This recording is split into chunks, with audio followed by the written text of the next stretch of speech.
We're just spraying the outdoor units down, cleaning the coils with some coil cleaner. They collect a lot of dust and dirt. It can really cut down your efficiency.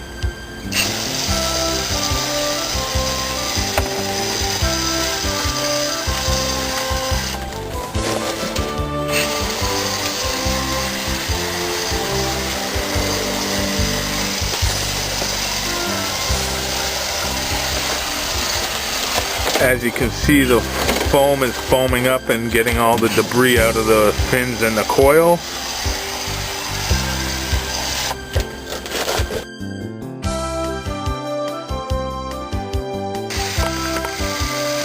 So what we're doing right now, Chris is cleaning off the foam cleaner, coil gum cleaner, with some fresh water.